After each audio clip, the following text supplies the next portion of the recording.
Good evening. I am Marcia Marins, member of the League of Women Voters of Chautauqua County, and we are pleased to present our Meet the Candidates Night. Organizing this virtual debate is a new and exciting opportunity for the League. Those who have attended our in-person debates will recognize a familiar format, which we can now extend to many more viewers than we could accommodate in a physical space. And we're very pleased that candidates have been eager to join us in this venture. Our role is to let the candidates talk directly to the people as possible. We let the candidates challenge each other on the facts. Journalists, pundits, and voters will have the opportunity to fact check afterwards. It's a debate. We, like a referee, enforce the rules and the time and simply stay out of our way. Our timekeeper is there. You can see where it says timekeeper at the bottom of the screen. And keep an eye on the time because I will. We want the voters to be informed. The debate gives them a means of forming a firsthand judgment of the candidates and also serves the candidates because it gives them an opportunity to present their views. We have not given the candidates these questions in advance except the first one. They will respond unscripted, so to speak, so you can see how well they can think on their feet. As with everything else right now, we are learning how to modify traditional in-person events to virtual ones. So please be patient with us. If any portion of this Meet the Candidates Night is redistributed out of context, then we will alert the media and file appropriate complaints with any applicable government authority. This recording will be on YouTube, local access channels 1301 and in Dunkirk and Fredonia, and our website. And it probably won't be loaded for at least 24 hours due to Zoom traffic in the cloud. The League of Women Voters is a trusted political organization that does not support any candidate or political party. League places an emphasis on getting out the vote, voter registration drives, Take Me to Vote programs in elementary schools, and efforts to streamline voter registration laws, for which we have made great progress this year. These are all a part of League activities.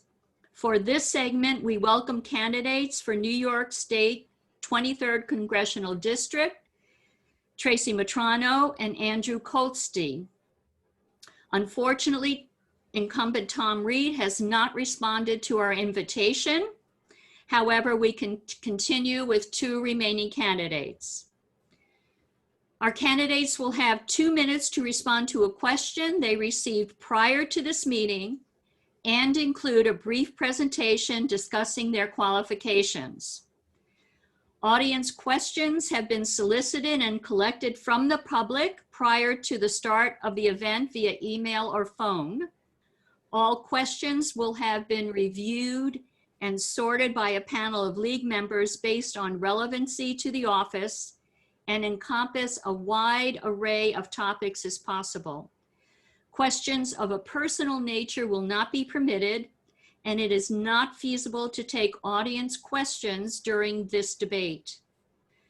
After the opening statements, candidates will have the ability to question one another. If a question is addressed to a specific candidate, the other candidate will be welcome to add comments or replies of their own. Candidates will have 1 minute to respond to questions, but will also be able to rebut or challenge one another, limited to 30 seconds. There will be no counter rebuttals. The candidates will not interrupt each other. I have the authority to pause the proceedings to enforce the ground rules if necessary. There will be 1 minute for closing statements. Your opening statement should describe your qualifications for the office and respond to this question. What do you consider the most pressing issue facing New York State 23rd Congressional District, and what would you do to address and resolve this issue if selected? By draw, Mr. Kolstee will answer this question first. All right.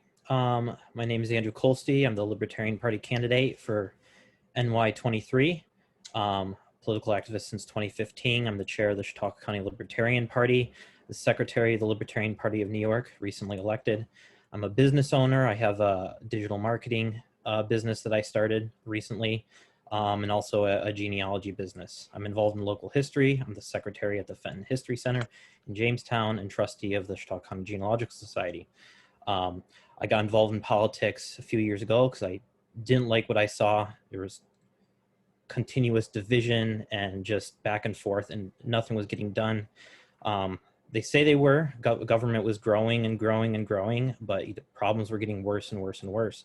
You know, when we look at the 2016 presidential election and we looked at the 2020, it's just a contest for who's worse, so we can you know, vote for the least of the worst. So when looking at the most pressing issue for New York 23, it kind of goes way beyond New York 23, because I think the most pressing issue is not any particular issue, but how we actually approach the discussion.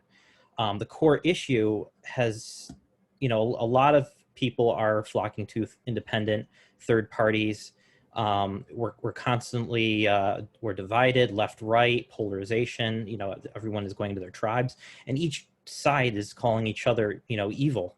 And it's getting to the part where we can't communicate with each other. So what we really need to do is we need to change the way we talk about these things. Take you know, the most hardcore Trump conservative and put them in the room with the most, you know, socialist Bernie Sanders supporter, and find some sort of common ground and work from there, and in order to move forward, because we're never gonna get past all of this unless we actually do that.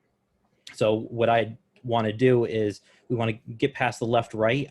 We need to get to the root of the problems instead of, you know, being on the surface, and we just need to come up with new solutions, new out of the box solutions. So that's thank you. All right, look for the stop at the bottom, folks. Thanks. Ms. Mitrano. Thank you. And I want to thank all of the League of Women Voters for hosting the forum tonight. And I want to thank my Libertarian opponent, Mr. Kolstee, Andrew, for coming. You know, he and I may disagree or agree. It sounds like we're going to agree with a lot with what his introductory statement is, but I think we absolutely can agree that it is vital to have informed elections. And I'm delighted in joining him tonight and honoring those American values for our voting public. My goal tonight is for people to get to know me better, especially people in Chautauqua. And you know that I lived out here for 3 months last year in 2019, and I'm from Western New York originally. And hopefully that you'll get to know me better. I don't need to tell good people that campaign advertising leaves a lot to be desired. And the absent candidate, Tom Reed, has stooped to new lows with his mendacious and grotesque ads about me in particular. And so I will say in my opening statement, I believe he is running scared, because our polling shows that when people find out about me, the more likely they are to vote for me. And so his attempt to strangle a good forum by not appearing here tonight is actually a wonderful opportunity, because without Tom Reed to get in the way of discourse that Andrew just mentioned and I would like to pursue, without his getting in the way of truth and honesty, we can all have a better chance to get to know each other authentically. So again, thank you for inviting me tonight. The #1 issue in this district has long been economic revitalization. The incumbent has had the office for 10 years and he has done nothing to do it, even while the economy was roaring for almost all of those years during the pandemic. The formula is very simple, although it is a challenge to address: affordable healthcare, good education, infrastructure, including the internet, proper resource management of our beautiful natural environment, and we will become a place where people want to invest. We have not had that dedication, commitment, or even vision for what's going to revive the 23rd district.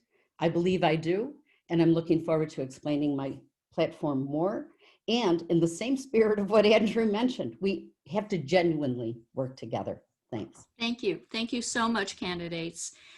Well, again, we'll now open our meeting to question and answer format. Please remember that rebuttals are limited to 30 seconds and no counter rebuttals.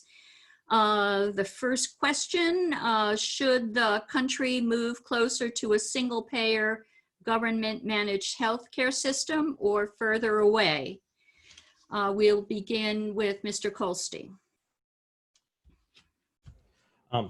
The main problem with healthcare is, I think we focus too much on, obviously, it's clear that the costs have been rising for years and years and years. But it's with economics, it's with supply and demand. I don't think the question should be asking, how are we going to pay for it? The question we should be asking is, why are the costs too high? A lot of that has to do with collusion of insurance companies, governments, medical institutions, inflating the prices. What we need to do is open the charge master. We need to have these prices transparent. It'll open up competition out there, as well as medical choice. When you have these companies buried in FDA red tape, loopholes and things, medications don't get to market, and then people suffer, people die. So we need to focus on the underlying issue, which is the cost, as opposed to how are we going to pay for it? Otherwise the price is just going to go up and up and up, and we're going to try to find how to pay for it when it's even more expensive. Thank you. Mrs. Mitrano. Yes, I think that we have all gotten ourselves far too mired in talking about specific plans, and we have lost sight of the goals of what healthcare should be in this country. Affordable, available, and efficient. We have the most inefficient healthcare system in the world. And some of the things that Andrew mentioned, I agree with. We need more transparency. We need to not be locked up by the large pharmaceutical and insurance industries, controlling the market in such a way and rapaciously taking profit out of it and forgetting that healthcare essentially is about people. I think that we need going together in Congress on a bipartisan, or however you want to call it, just working together. We can agree on some things that I know the people in this district agree on, no matter what registration they have for a party. They want to have a protection against pre-existing conditions. They want to bring down the cost of prescription drugs. They want to have basic drugs available, insulin, EpiPens, inhalers. Those are the kinds of things we can work on together. Thank you. Our next question is, should the U.S. seek to rejoin the Paris Agreement? We'll begin with Mrs. Mitrano. Yes, I do think that the challenges that we face about the environment and the rising temperature, climate change, however you want to describe it, and I speak to people all over this district. There's not a single farmer I've ever spoken to that doesn't acknowledge something has changed. We either have extremes of wetness or we have extremes of drought, and they sometimes can experiencing them all in the space of 18 months, deeply affecting the small margins that they already operate on. This is a collective effort. It's an international effort. And if the Paris Accords, and I believe they are the central place where we can negotiate these matters, the United States must participate in them. So I do agree, we should rejoin Paris Accords when Biden and Harris are elected to office. Thank you. Mr. Kolstee. Certainly the environment is a huge issue that we need to address. But when we look at the Paris Agreement or any other kind of agreement in addressing this, we can't control what other nations do. We can't control what China's going to do. We can't control what they're going to do. We can only really control what we're going to do. And, if we need to set a good example with what you do, and one of the biggest polluters in the United States is the federal government, is the military industrial complex. When we create war, when we promote war, instability, it creates destruction, it disrupts free trade and innovation, and it just leads to a lot more destruction, which then requires us to rebuild, which requires manufacturing and everything. So promoting peace, is key. They look at us as a threat, as a bully, as the policeman of the world, and we need to, in order for them to follow our example, as far as if we want to make the environment better, we need to lead on that, promote peace. Thank you. Thank you very much. May I have a 30-second rebuttal? Yes, you may. I do agree with Andrew that we have to have our own personal responsibility. I totally agree with that. But I do believe that and that we can't totally control other governments, but we must work together on some kind of agreements, because if we don't have those kinds of agreements, there's no place to start with what we must do collectively about this very urgent matter that affects all of us. Thank you. Our next question. If Vice President Biden wins, would you support him in expanding the size of the Supreme Court if Amy Coney Barrett is confirmed? We'll begin with Ms. Mitrano. That is not my preferred approach. I think that this is a method that you can boomerang. It works on both sides. You know, this reminds me of the question people ask me, do I want to limit terms? And no, I don't, because sometimes you get very good people who are in office. What we really need is campaign finance reform. And the real answer to packing the court is Congress needs to start to act. A lot of the issues that have been going to the Supreme Court are going that for the failure of Congress to do its job with these veteran politicians, both Republican and Democrat, who get in there, fight amongst themselves, and squander the opportunity and the need that people have for them to, in fact, act. So if the question right now, for example, is healthcare, Congress, get in there and act, do what the people need. I mentioned 3 things, I could mention 5 or 6 more, but in the time, my point is this: if we had a more active and appropriate Congress, we would not be talking about disrupting the whole constitutional historical setting of 9 justices. No, I'm not for packing the court. I'm for Congress acting. Thank you. Mr. Kolstee. I would oppose packing the court. You know, we've had 9 justices. You know, there's been attempts to do that in the past. Even the removal of a seat. So, you know, John Adams' successor couldn't, you know, add to that seat. It's just corruption. But I agree with Tracy. You know, anything that comes to the Supreme Court, you know, is because there was a law or there was a regulation, which, you know, it'd be Congress and the various agencies that come up with these regulations. You know, that's where it happens first. So, you know, it gets to the court as a last resort when there's, you know, dispute. So we need to actually prevent those disputes, you know, like I was saying earlier, you know, having these better discussions so we don't end up in court. You know, otherwise it's just going to be a fight where, oh, we don't like this law, it gets passed, and then we're going to go fight in court. Okay, yeah, it's going to pass, but we'll fight it in court later. You know, why should we even get to that point? And then, you know, just, yeah. All right, thank you. This is a question from Mrs. Mitrano. How will affordable and reliable broadband expand economic and educational opportunities in Chautauqua County? And if elected, how will you see to it that we have countywide access to broadband internet? I cannot stress an issue more than broadband deployment for this entire district for economic revitalization. And of course, Chautauqua is a very big part of that. In my experience, and even living out here, I have recognized Chautauqua has been through the economic ringer and no one has come here to help. Well, you cannot restart an economy in the 21st century with advanced manufacturing or anything else, call sites, the hospitality industry.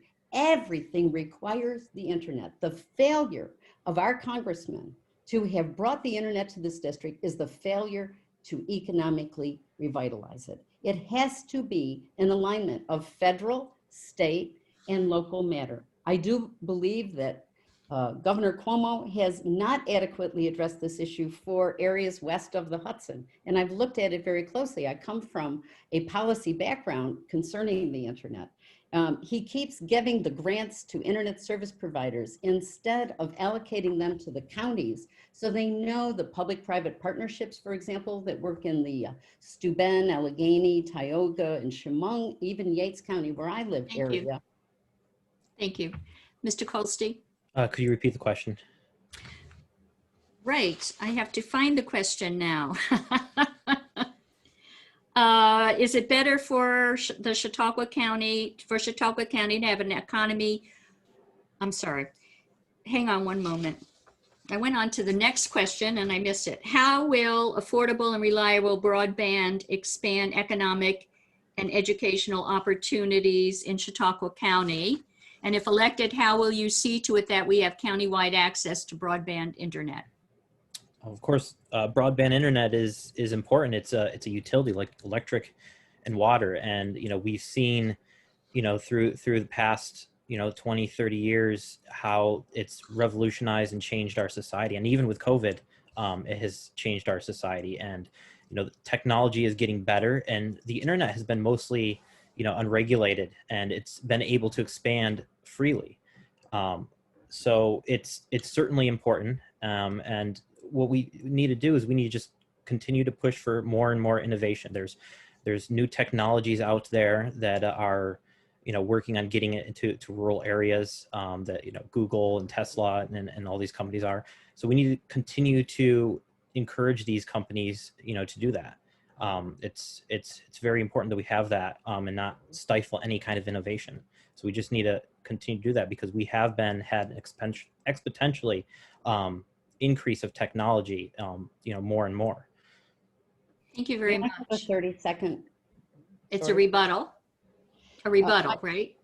Well, it is. I do agree with innovation in business, but it is clear through electricity, it's clear through telephone, and it's clear through the internet. Ultimately, you have to have government come in and help, because the innovation is driven along a market line. And if it is not remunerative for a publicly traded company to be laying down hundreds of thousands of dollars of cable as the backbone, you have to have someone come in and do it, or you're going to strangle an entire area of economic possibilities going forward. So this is why, as we did with electricity, as we did with the telephone, we should do with the internet. And then they can come in and begin to work. Thank you. Our next question for Mr. Kolstee. Should the Electoral College be reformed or kept as is? Well, as far as the Electoral College is concerned, and there have been a lot of people have complained. Twice in my lifetime, it's the popular vote didn't go to the ultimate electoral winner. There's also a lot of strategies with that as well. For example, in New York, it's clear that New York is going to go to Joe Biden, but also the vote for president is vital. And, our candidate, Joe Jorgensen, in order for the Libertarian Party to maintain ballot access, in order for the Greens, the other parties, they need a higher threshold that Cuomo is pushing. So, the Electoral College is sort of benefiting us to hopefully do that. But as far as electoral, what I would be in favor of as far as electoral reform is, more proportional, congressional districts, there's been different things about, having a list, and, if 10% of the people vote Libertarian, we should have a Libertarian, member of Congress. If there's 10, and then, 40%, 50% of the other parties, that would give more voices in Congress. Thank you. Ms. Mitrano. Yes, I am for the abolition of the Electoral College. The Electoral College was created when our founding fathers had a different concept of democracy than we do today in the 21st century. It was one underwritten with the assumptions that the suffrage only belonged to white people, males, and landed people. The reforms in the 19th century took away the landed. Obviously, 13th, 14th, and 15th Amendment touched on race, and we needed the 19th Amendment to finally take away the qualification regarding gender. It is built on a system that does not respect one person, one vote. And that is the kind of democracy we must have in the 21st century. And therefore, it is an anachronistic part of our Constitution that deserves attention for repeal. Thank you. Our next question. Do you believe there is a legislative means by which diversity in the workplace can be improved? We'll begin with Mrs. Mitrano. Yes, I believe in transparency, even for private companies, to disclose what positions they have according to a variety of as diversity is defined in this country, and the pay scales and so forth. I think with the transparency, that would really make a big difference, because it gives people individual agency then to make decisions. It also exposes those companies when it comes to shareholder meetings, so that people can speak out on their behalf. And, you know, it'll help you right there as you're sitting there at the coffee station to know that someone's being paid so much more, you're doing the same work. Any of those kinds of scenarios can be corrected with transparency. So that is the kind of legislation that I would recommend the most. Thank you. Mr. Kolstee, what are your views on that? Could you repeat the question? Yes. Now I'm going to make sure I have the question in front of me until we move to the next one. Do you believe there is a legislative means by which diversity in the workplace can be improved?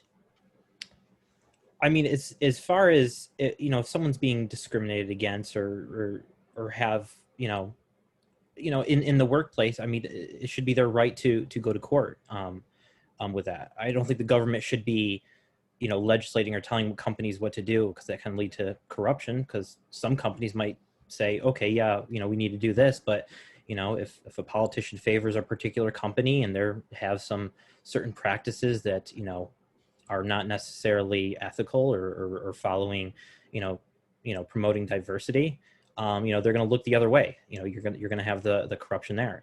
So, but people should have, a right to, take legal action if they're, against each other. But the government shouldn't really be stepping in and dictating what companies do. Thank you very much. This question is specifically for Mr. Kolstee. Your candidacy would seem to benefit the incumbent. What are your thoughts regarding this sentiment? What do you mean? I'm reading the question. You can interpret it how you wish. Your candidacy would seem to benefit the incumbent. What are your thoughts regarding this sentiment? Well, libertarians take votes from both sides, independents. I don't see any benefiting any particular candidate. We've had candidates poll for both the Republican candidate or the Democratic candidate, and it just varies. For example, the presidential candidate has been polling a lot of people from the left and focusing on Black Lives Matter and police brutality and addressing those, whereas Larry Sharpe in his campaign, he was focused on Second Amendment. I don't see myself as taking it from more like both or favoring any particular candidate, but it varies on the issues, and it's it's up to the people to decide who they want to best. It's it's three candidates, not one candidate, two candidates, and one benefiting one or the other. Thank you very much. I hope you were finished. Our next question is, should funding for police organizations be redirected to social programs? We'll begin with Andrew Kolstee. Could you repeat the question? Yep. Should funding for police organizations be directed to social programs? I don't necessarily agree with mingling funds with, diverting funds here or there. I mean, certainly everything needs some kind of funding, but I'll address each separately. As far as police funding is concerned, I know there's been, a lot of talk about defunding the police, which it's really, we need more reform with that, when it comes to criminal justice and those kinds of issues. As far as social programs too, there's also a lot of problems with those with regard to the welfare trap. So I don't think necessarily diverting funds from here or there is going to fix any of the problems, either criminal justice or social welfare. It's just, it's looking at the underlying problems, which, can get real deep, because those are both two separate issues. Thank you. Mrs. Mitrano. No, I absolutely do not believe we should be siphoning funds off from this absolutely necessary function in our society to have law enforcement. But I absolutely also believe that we should be funding the social welfare and programs, the kind of which Andrew was just talking about. I have two stepsons who are law enforcement officers in this district, and they tell me that the lion's share of the calls that they go to concern domestic violence, abuse and neglect, and mental health. sometimes physical health, and sometimes issues related to food and housing insecurity. Those are social issues. We should not be putting our good law enforcement people in these untenuous positions when they're not trained to do a social work. But I do not understand for the life of me why we are pitting the needs that people have in the area of social welfare against our law enforcement. I totally do not understand the construction of these questions. Both need to be supported. I support both, and we need to work together to maintain ordered liberty in this country, period. Thank you. Thank you very much. Next question. Should the United States pass an assault weapons ban again, like we did in the 90s to ban assault rifles? We'll begin with Mr. Kolstee. I support the Second Amendment. When we talk about, banning this weapon or that weapon or a particular feature of a weapon, it's not getting to the root cause. We could pass a ban. A couple of years it'll be repealed. Then we'll pass some other legislation. It'll be repealed. It'll go back and forth. It's not getting to the root of the problem that I talked about in the beginning. And the root of the problem has a lot to do with where does this violence happen? Where it involves in low-income communities. So we need to address poverty. We need to reduce crime. And that includes the war on drugs. We need to end the war on drugs because that's where a lot of the violence is created. And also, mental health. And it's overall a cultural change. Banning a particular gun is not going to solve the problem. And it's just going to, and, a common thing that is said is that, criminals won't abide by those laws. We need to get to the root of the problem, not attack it from the surface. Thank you. Perfect. Right at the stop. Mrs. Mitrano. Well, I agree with a lot of what Andrew said, but I am going to address a Second Amendment question particularly.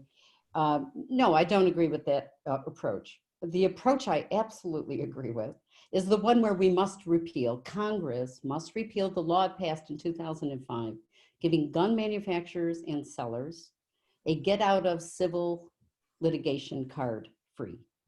First, I do not believe any industry should get a get out of civil litigation card. I think that was a misuse of Congress, bought and sold by large lobbying interests.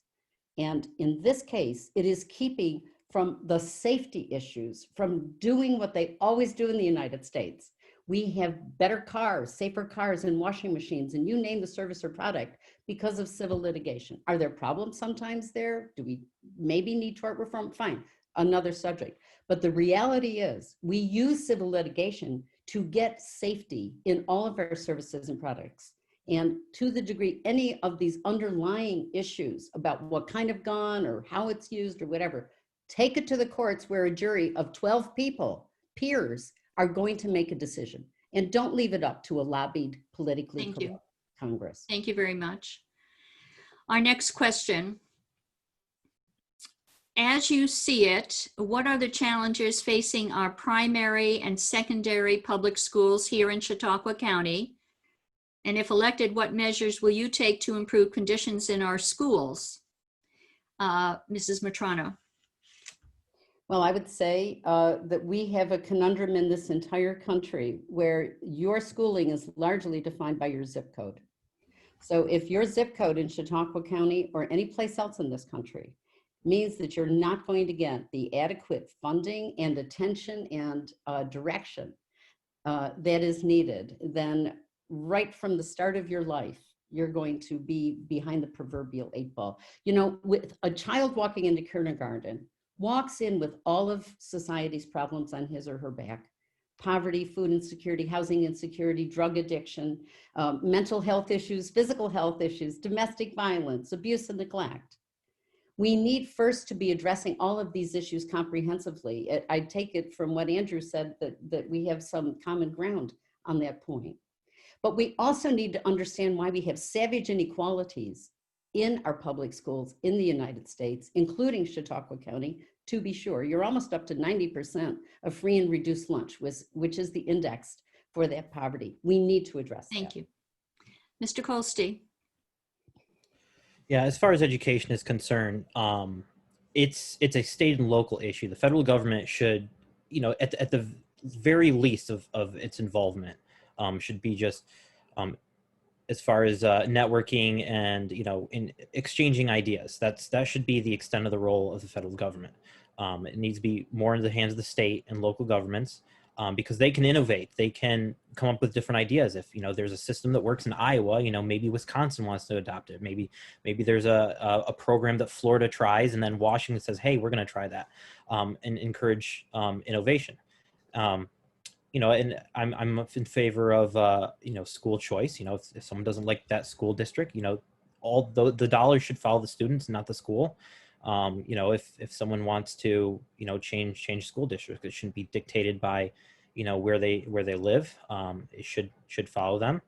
But we need to encourage more innovation of learning techniques. Let teachers teach. No government one size fits all. Common Core. Thanks. Thank you. Thank you very much.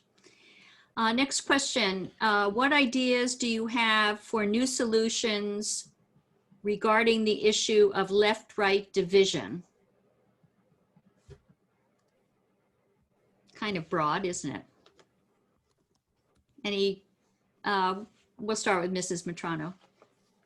Well, that is a broad point. I do think in any situation where you're feeling yourself divided, the obvious is we have to find the common ground. And let's go to the values that we share. We care about our families, we care about our community, and we care about our country.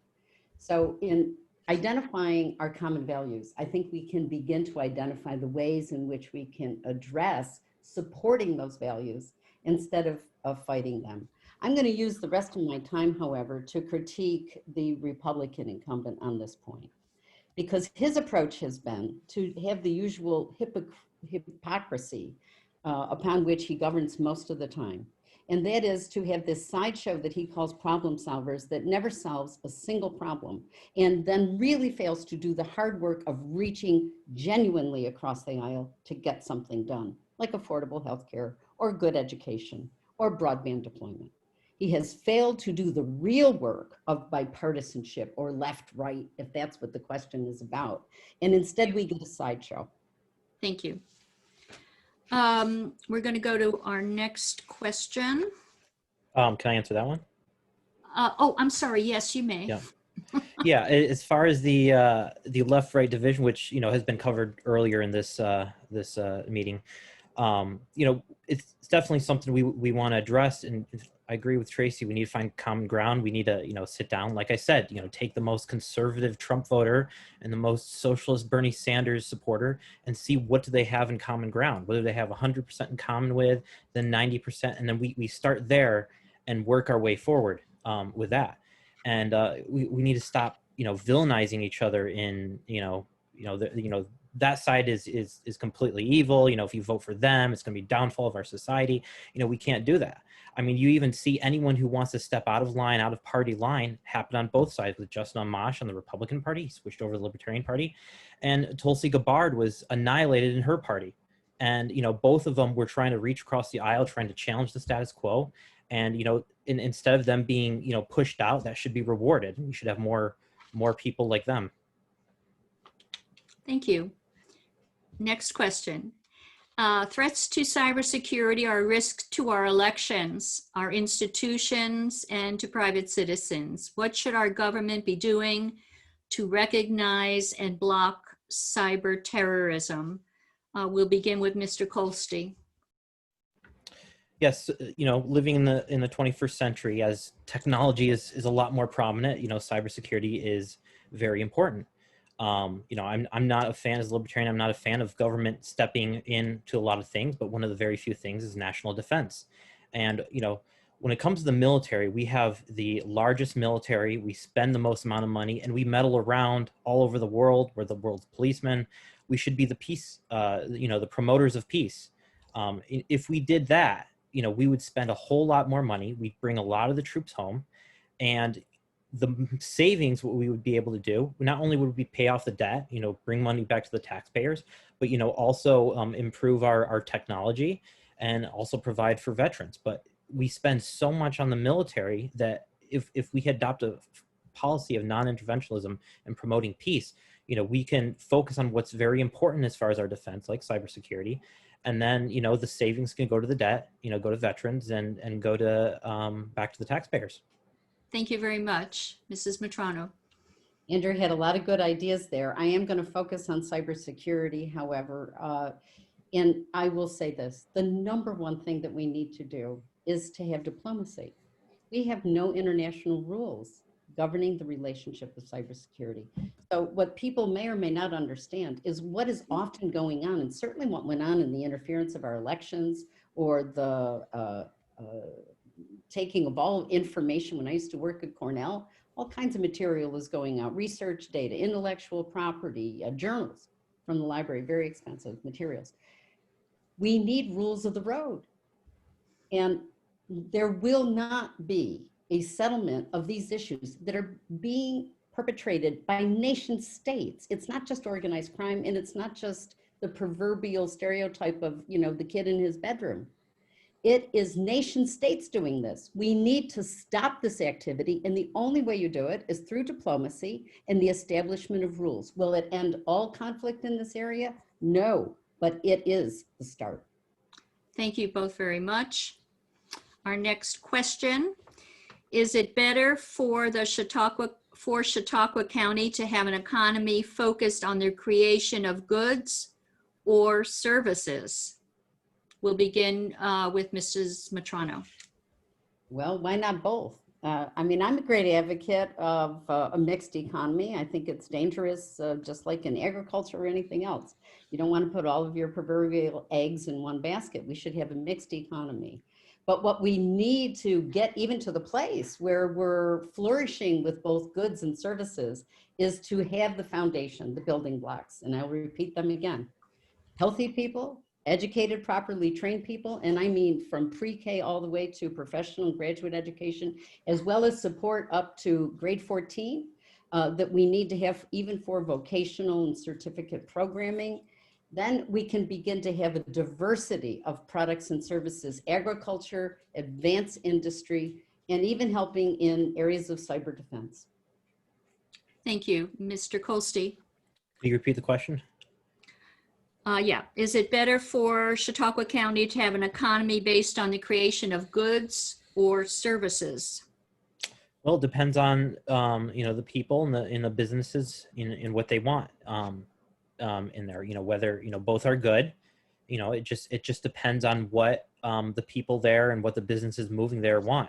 But, in order to have an environment of, economic prosperity there, a lot of this is more state issues, with regards to property taxes and regulations and unfunded mandates. And it's, big state issue that Cuomo has, hindered, a lot of progress. A lot of people have moved out of the state. Especially in upstate New York. And, a lot of them are the productive people that are moving out of the way, entrepreneurs and everything. They're going to places where there's less taxes. And, again, like I said, this is a state issue, but, we need that economic environment that's friendly and, doesn't, stifle innovation and economic development. Thank you. Next question. What is your priority? Creating incentives for green technology innovation or working to revive the coal industry? We'll begin with Mr. Kolstee. As far as, what was the second part of that question? Hang on a second here. What is your priority? Creating incentives for green technology innovation or working to revive the coal industry? Well, of course, we need innovation in technology. The solar and wind, aren't the most reliable, and it's going to take decades before it replaces coal. As far as promoting energy, we need whatever is efficient, whatever is going to run the world. We can't just stop because industrialization, over the past 150, 200 years, even if it's dirty technology, even if it's pollution, it's actually brought the world out of poverty. If we're quick to, eliminate, sources of, of fuel and energy that have alleviated poverty, it's going to be a lot tougher to promote more innovation for green technologies, such as solar. And I say solar because wind has a lot of problems of its own, where it's not as efficient. But we have a long ways to go. But we certainly should have more innovation. Thank you, Mrs. Mitrano. Well, I'm a good poker player, so I'll see you and raise you. Obviously, I think we should be moving towards renewable energies, and I support Biden's position on this, which is to say we have to have a plan where we are looking out to the future, and through carrots and sticks, proverbially, with federal legislation, we can begin to move the oil and gas companies in a direction of the renewable energies, and that's the direction we should be going. That implicitly suggests that coal is not going to be the fuel of the future. In addition to that, I want to say our area would be a splendid place to bring this kind of advanced manufacturing in renewable energies, because we have the natural sources here of wind, even of solar, believe it or not, and certainly of water and hydro. So we would be a great place if we can get all the other foundational pieces in place in order to revive our economic engine. We could be a location for exactly this kind of advanced manufacturing and industry and innovation going forward. Thank you. Our universities. Thank you. Can I respond to that? Yeah, you can rebut it. 30 Yeah. seconds. Yeah. I like the idea. Obviously we do need to move toward greener technology, and we should have a plan. We should promote innovation. Some of the things, we shouldn't have tariffs that make the cost of producing solar very high. If they're going to make it in other countries and it's green technology, why are we going to increase, tariffs? But they're not reliable, and we also need to be realistic. I think solar more than wind. In this area, wind is filled with cronyism, and it's a benefit to the companies, the governments, but not the people. It has its problems of its own: noise pollution, killing birds, etc. Thanks. Thank you. Thank you very much. Has Nafta done more to help or hurt the U.S. economy? Mr. Kolstee. Nafta. Has Nafta done more to help or hurt the U.S. economy? Well, free trade in general, we need free trade in general because it makes the cost of goods, much lower, no matter where they are. When I am for all free trade, no matter what. I know a lot of people, there's some people that prefer protectionism for protecting American jobs. But when you have, American jobs are also threatened by if their raw materials are outside the country, and you have tariffs on certain products and certain goods. So free trade is necessary. The government shouldn't get involved, because a lot of times the government will favor these industries, as opposed to going with the products that people want and people get. Thank you. Ms. Mitrano. Both is my answer. I think that it did not help many of our industrial manufacturing industries, and yet I do think that it also helped some of our trade. I am in favor of the revision that we now have with the Canadian and Mexico agreement, but I don't think it is the greatest thing since sliced bread. I think that it just has included some necessary amendments to improve, particularly in the area of auto manufacturers, as well as in the area of agriculture and milk, which is very important, dairy industry in this district. But let me say this argument that has fallen down the partisan chute has failed to recognize the larger issues of the failure of planning in the United States when you have global shifts in an economy. Over the course of our time, we have gone, American history, from agricultural to industrial manufacturing, and we are living through the transition to an information economy. We did not protect our workers, and we should have planned ahead, whether it's education, whether it's pipelining students, whether it's developing advanced manufacturing here in the United States. That's the kind of planning we need going forward. Thank you. Should there be a citizenship question on the census, Mr. Kolstee? The census requires a population count, and that's all. Just for redistricting, that's all it should really have. Just whatever's in the Constitution. Thank you, That's Ms. my answer. Mitrano. Oh, were you done? That's, you know, I just said that's my answer. Yeah. Okay, Ms. Mitrano. Well, I agree with that. It is used for other purposes. For example, in federal allocations. It's also used, like, for example, in broadband, and in the conundrum, not having broadband and having low census return rates is being repeated here in this district. Absolutely, it should not have a citizenship question because it's not related to what the census is for in the first place, which Andrew stated essentially is for apportionment. Thank you. How would you address the Me Too movement as a member of Congress, Mrs. Mitrano? I'm sorry, could you repeat that question? Yeah, how would you address the Me Too movement as Me a member of Congress? Getting a little tongue-tied at this end. Yes. Well, you know, we have laws, particularly Title VII. And Title VII now by the Supreme Court has been extended. It's mostly in employment, but it does make harassment, sexual harassment illegal, both as they say, quid pro quo, as well as a hostile workplace environment. You know, it would have been great if Congress could have passed that law instead of having it go to the Supreme Court. And it would be great if we can apply that across the board, not just in the employment for what the Supreme Court did with respect to LGBTQ community. I think we have the laws we need. We have to be sure that we have the appropriate prosecution. And I don't mean over prosecuting. I just mean that victims can be believed and they can have their day in court. But we need a cultural movement. I believe the laws are there. We need a cultural movement, beginning in education, beginning in our homes, and then also carrying through in our workplaces. Thank you. Mr. Kolstee. I do agree that we need a cultural movement. But to sum it all up, if there's a victim, there's a crime. And, you know, we need to have a judicial system that is ready to prosecute. Mm-hmm. So it's just quite simply, if there's a victim, there's a crime. And, you know, any corruption that prevents, you know, a victim from getting justice, you know, should be addressed. It's that simple. Thank you. I have one more question before a closing statement.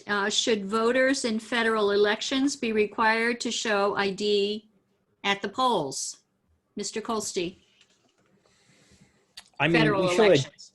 We show ID for a lot of things. I wouldn't be opposed to it.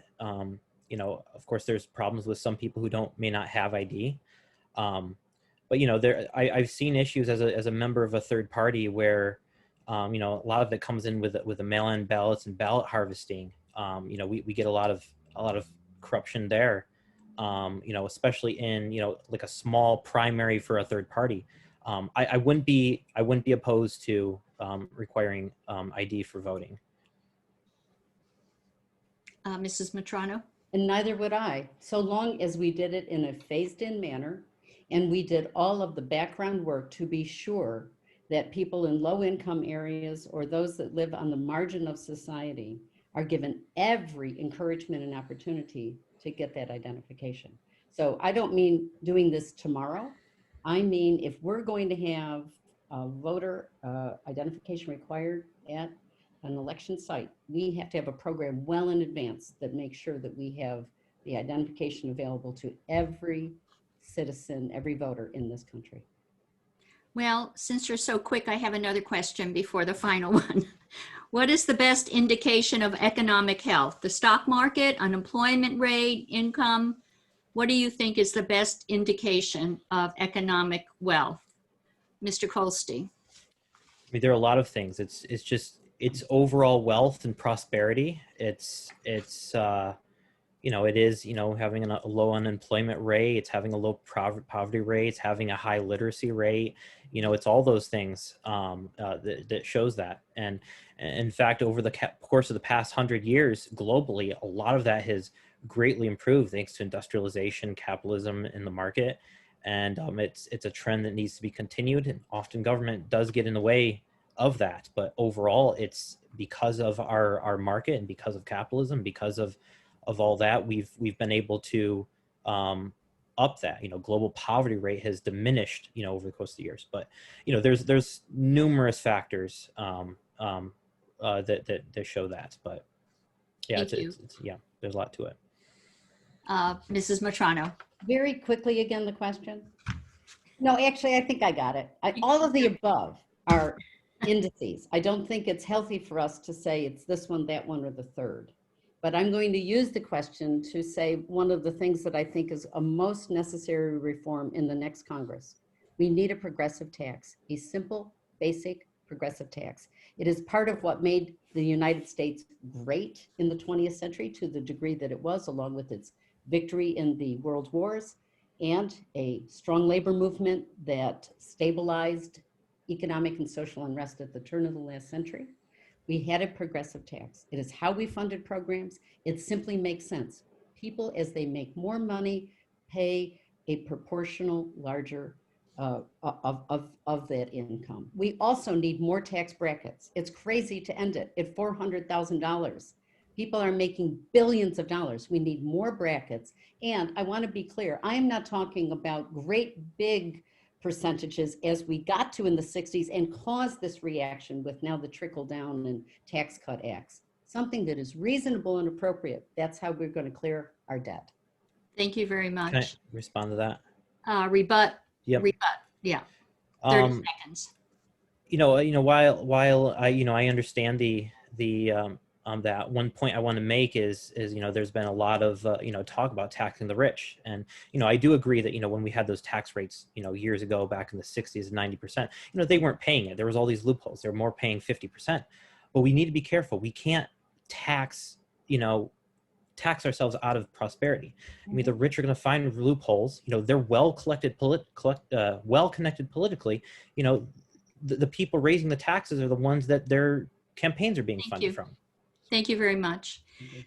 We will now allow 1 minute for a concluding statement, and we will begin with Andrew Kolstee. All right. Yeah. So, basically, we had, we need to end this polarization, this left-right divide. We need to have more, civil discussions. Like I said, bring the most conservative Trump supporter and the most socialist Bernie Sanders supporter and find common ground. The reality is we're not going to fix things overnight. A lot of things, urgently we need to do this. Otherwise, we're going to have collapse. A lot of these things aren't going to happen overnight, unless we magically had trillions and trillions of dollars. The other point is big corporations benefit from influencing laws that ultimately will hurt small businesses. So to say we need to expand government to help the little people. Well, you expand government, it's going to benefit the big corporations, which are going to put the little people out of business. I mean, do we trust the consumers in the market, or do we trust the corrupt billionaires and their political friends? I would trust more the market and the consumers and the people. We're better off in the 21st century than in the past. And we need to think differently. Blue and red have had their chance over the past 150 years. It's time to vote gold. It's time to vote libertarian. Thank you. Thank you. Mrs. Mitrano. Yeah, I'm very impressed with how much Andrew and I have agreed on a number of matters. And most of the first part of what he just said, I agreed with very much. We have to get over this partisanship. We have to begin to work together. My message to our absent candidate at this forum is bipartisanship begins at home. And when you campaign in the style that you have been doing, I'd love to know what the members of the bipartisan caucus to which you belong think about the kind of advertisements that you have been putting out about a potential member of Congress. But here's where I do disagree a little bit with what Andrew was saying. I believe we can fix the political corruption that we have in Congress. I agree with his assessment of where we are now. When we had a stimulus act giving $500 billion to big banks, big corporations, and special interests, leaving the people who really needed it out, it told you everything that we need to know, that we need change in federal government. But maybe the difference between Andrew and me here is this. I believe we can put people in office who have the better intentions, and we can put the controls in to be sure they maintain their intentions for the public. Thank you. Thank you very much, candidates, for joining us for this. You're the first for a Zoom debate, and I think you both did very well. Our next segment will begin shortly, and the candidates are in our virtual waiting room. So thank you, Mr. Kolstee and Mrs. Mitrano, for joining us, and we'll start our debate for County District Attorney shortly. Thank you very much. Thank you so much. Thank you. You're welcome. Bye, Andrew. Both of you. You there? Yeah.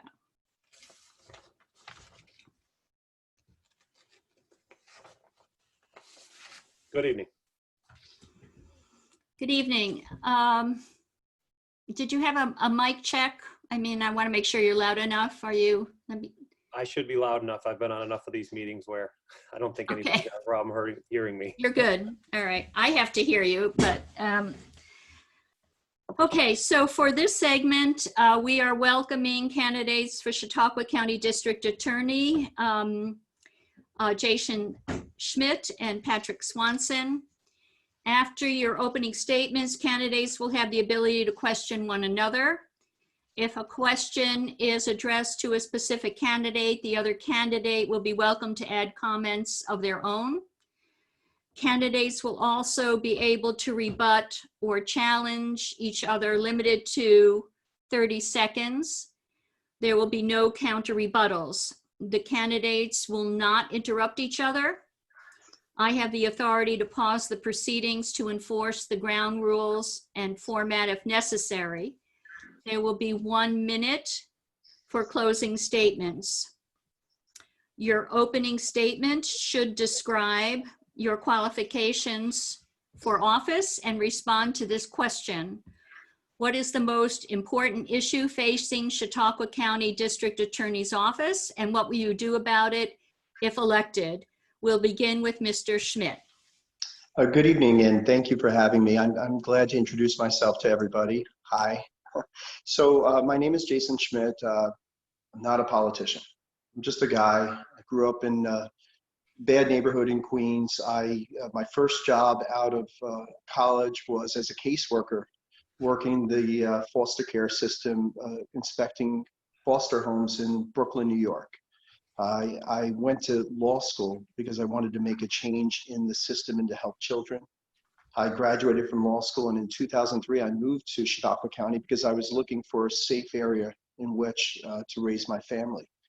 I was thinking about this as I was setting up for today, and I remember that the chief of police in Fredonia came to my house and literally said to me, "Welcome to Mayberry."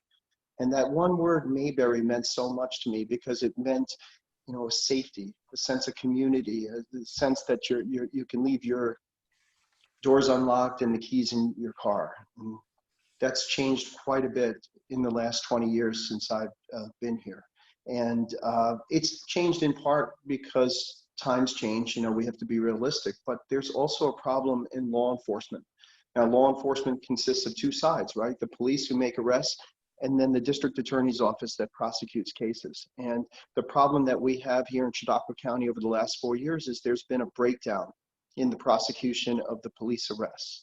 Now, I'm a former felony prosecutor. I cut my teeth in this district attorney's office. I started as a misdemeanor prosecutor. I worked my way up to a felony prosecutor. When I left the DA's office, I started my own criminal defense practice. I've been working the criminal justice system for the last 15 years, and I know the system.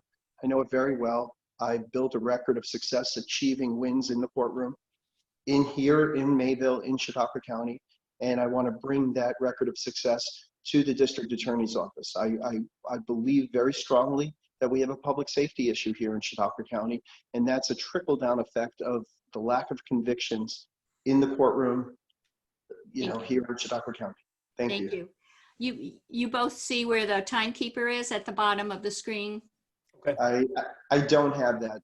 Oh, I do now. I do. I Okay. have to swipe over. so Okay. make sure you keep a little bit of an eye on that, because when it says stop, I'm going to interrupt whatever you are saying at the end of your sentence, okay? Sure. Mr. Swanson, Yeah, thank you. Thank you for having me, Marcia. you're welcome. You know, it's interesting doing these debates as you get into this further, and this is the second time around where I faced the same opponent. And, you know, my qualifications for this office, I think, are quite clear. I've been doing it for the last 5 years. I've been a full-time prosecutor for the last 9 years. Prior to that, I was a defense lawyer in Memphis, Tennessee. I too have extensive trial experience. But the reality is I've been doing this job for the last 5 years in this county. I grew up in this county. My family's from this county. I know this county. And those kinds of things are important when it comes to executing the duties and responsibilities of the district attorney. And your question that you have, that you posed to us this evening is what do you consider the most pressing thing facing our office right now? And I'll be quite frank with you. We have a situation where our courts have been closed for the most part of the last 6 to 8 months. They're slowly opening up. Cases have been coming in and my office has been processing them, but they haven't been moving. And at the end of the day, we need to have an office in place as things open back up that knows how to handle those cases, that knows how to handle the system that we have here in Chautauqua County. We've got to have people in that office that understand the new rules and the changes that have come so fast and so furious over the last 5 years. And what we have right now is just that. You can compare our statistics in our office to any county in this state, and what you're going to see is that we're doing as or better than the average of everybody in this state of 62 counties. And we do that with the highest caseload. There's no secret that we have the highest caseload in New York State. We have about 287 cases per prosecutor. And at the end of the day, we've got a staff in place that's capable of handling those things. And that's the pressing issue that we have today, is just being able to move forward. Thank you. Okay, we're going to go to the question and answer period of the debate. You have 1 minute to respond to the question. Both of you may respond to the question and 30 seconds rebuttal and no counter rebuttals. The first question is pretty easy. So what role does the district attorney have in the criminal justice system? And we'll begin with Mr. Schmidt. I agree. It's actually a very easy question, and you would think it's something that my opponent and I would agree on, but we actually disagree quite a bit on this. Ultimately, what the role of the district attorney is to prosecute the cases that the police bring and to achieve convictions on those arrests for those cases in which there's sufficient evidence to proceed. That's what's not happening here. It's quite simple, really. We have a prosecutor here who looks outside this county, who travels outside the county, who takes pride in his relationship with the New York State District Attorneys Association, but really isn't doing the job that needs to be done here in Chautauqua County, which is simple, very simple. Let's achieve some success here. You know, in 2019, the police made about 1,000 felony arrests, and we only achieved a 17.4% conviction rate, felony conviction rate. I don't know where Mr. Swanson is getting his numbers. I've looked at those numbers. They're not my numbers. They're reported by this New York State. And those numbers, and Chautauqua County is at the very lowest end. It's not above the average. It's at the very lowest end, and it's been trending down. Thank you. Thank you. Mr. Swanson. There's a lot to unpack there that's not accurate. Mr. Schmidt's quoting a 17.4. You can go to the Department of Criminal Justice Services. It's there. The state average last year was 18.9. And if you look at the last 4 years, New York State, our felony convictions on felonies is 21% and the state average is 20. We are higher than the state average. We're doing better than everyone else. If you look at the big picture, and I keep hearing him say the same thing. The numbers are right on. You can Google Department of Criminal Justice Services statistics. You will find them. They're there. And, our office right now handles those cases very well. We do a very good job. And the reality is Mr. Schmidt does have a different view of what the DA's office is. I take a lot of pride in being unanimously selected to be on the board of directors for the District Attorneys Association. That's a 115-year-old institution of prosecutors who work together collaboratively, and I'm respected by my peers. Thank you very much. As district attorney, how would you or do you handle a fatal use of force incident involving the police? Mr. Swanson. Well, I've done that, Marcia. Unfortunately, we had an officer-involved shooting here in Fredonia just a couple of years ago.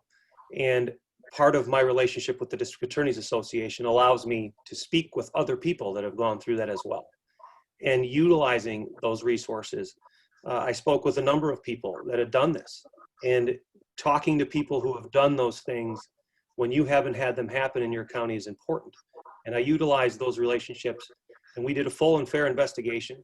We utilized, I don't know how many different police agencies outside of Fredonia to do it.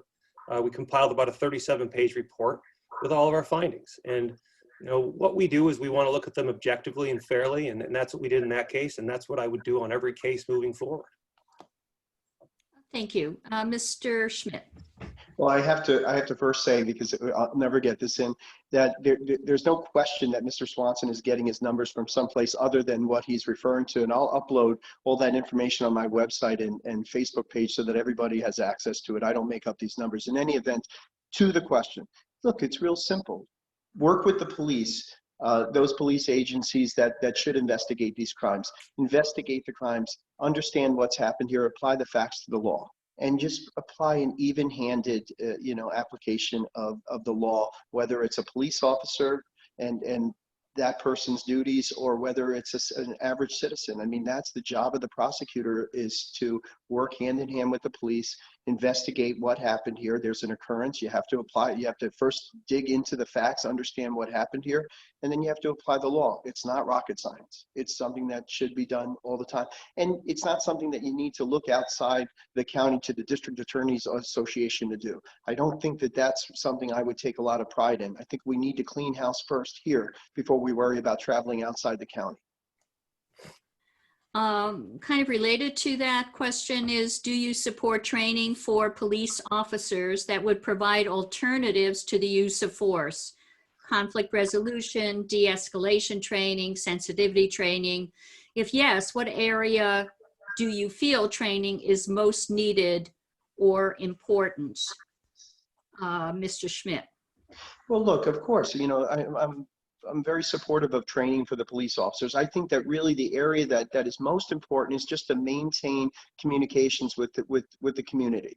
I mean, that's what the police do. I was talking to Chief Moshlock in Fredonia Police, and what he misses is the community outreach programs that he put together and sponsored. Same thing with Chief Ortolano in the city of Dunkirk. I mean, communicating with the citizens and letting them know that they're there to help them and not to hurt them. That's the most important aspect of the question that you're getting to. And let me say this, that as a district attorney, I would welcome the opportunity to be a conduit for those communications. I think it's very important that citizens understand the police and all of law enforcement, the entire partnership, police and the prosecutors, are there really to protect and to support the citizenry. We're not there to hurt anyone. And I think all good police believe that quite a bit. Thank you. Mr. Swanson. Yeah, this is a topic, I guess, of the day. This is being looked at, I think, as a nation. It's being looked at across the state with the reimagining policing here in New York State. And I think there needs to be a look at what can we train into our police departments so that these encounters go better. Now, I will tell you this, it's important that police are able to stay safe, and they are able to utilize force in situations where they need to. And if you're going to reevaluate the utilization of force matrix, then you have to keep that as your number one priority. You have to be able to allow officers to do their job safely and be able to go home to their families at the end of the day. Now, that all being said, there's always room to improve on these things. And, I would say one area would be de-escalation training for police officers. That would be a useful tool for every officer to have more training on, because they find themselves in very difficult situations quite frequently. And if their ability was enhanced through training to de-escalate those situations, it'd be beneficial to everyone. Thank you very much. Our next question is, what is your interpretation of, quote, defunding the police? Should funding for police organization be directed to social programs? What is your interpretation of defunding the police? We'll begin with Mr. Swanson. Oh, I can tell you here in Chautauqua County, there isn't any room for that. Defunding the police, I think, is a mantra that's been taken up in other places. I don't think you're going to hear that here. In fact, the police agencies that I work closely with every day in my office could use more funding. And they need more funding for the very training that I was just talking about. We're talking about reimagining policing here in New York State. The linchpin in that equation, however, is funding to train these officers in areas that they might be undertrained in. And there's a lot of those areas that we could improve upon. And it's not going to happen if you start pulling dollars from police budgets that are already strained here in this county. that'd be counterproductive to what really is being imagined on a statewide level. And my hope is that there's a deep look into just exactly what we need to do to get more out of our police departments so that our community has the trust that we've had for so long that's begun to erode. But there's avenues to go down there, and I hope that we can find those, and it doesn't come from defunding the police. Thank you. Mr. Schmidt. Yeah, I mean, I really don't disagree with anything that Mr. Swanson said. I think that my sense of things from everything that I watch and listen to is that the defunding movement arises from the sense that the police have turned into some type of militaristic force. And that's certainly not the case here in Chautauqua County. I mean, you're dealing with police that are trying to do more and trying to work within the community with with less tax dollars, less allocation of money directed towards the most simple, basic, rudimentary things such as keeping their police cars running, keeping the transmissions fixed, the engines running. I mean, it's as simple as that, keeping equipment modernized. I mean, they really don't get sufficient funding to begin with, and I don't think that there's any realistic assessment that we here in Chautauqua County, when you look at the local police agencies, including the Sheriff's Department, the cities of Dunkirk and the cities of Jamestown, and the few other police agencies such as Fredonia, Westfield, Ellicott, they just don't have enough money to begin with. Thank you very much. Do you support an option to charge low-level drug possession to a misdemeanor rather than a felony? Why or why not? Mr. Swanson. I don't know what that really means. Do I support an option? It's our laws right now are based on what the intent is to do with that narcotic or how much they have. And quite frankly, depending on those two things is where that offense is going to fall now. I will tell you this, over the past decade or so, New York State has made a pretty solid push to move towards really working to rehabilitate people struggling with addiction. And there's been a focus in the last 4 years in my office to evaluate these cases to determine, who is this person? Is this person one of our regulars that's dealing drugs on our streets? Or is this person someone who really needs the assistance of a program that can steer them in the right direction and help them get clean? And we're looking at those cases, and we can move those cases from a felony potentially to a misdemeanor and resolve that matter if that person wants to seek help. And we're actively doing that now. But as far as an option to change it, the system is doing that now. The prosecutors across the state are doing that now. Thank you very much. Mr. Schmidt. Listen, there's a systemic drug problem. We recognize that. In fact, it's gotten worse during the pandemic.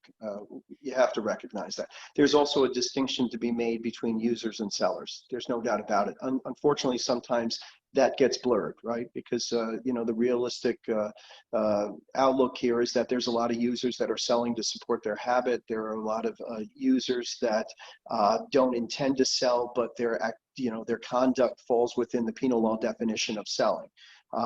There are options available, such as opioid court, such as drug treatment court, that tries to assist people to take a charge, such as a felony level charge, that can hurt them for the rest of their lives and reduce it down if they can achieve certain, success in rehabilitation.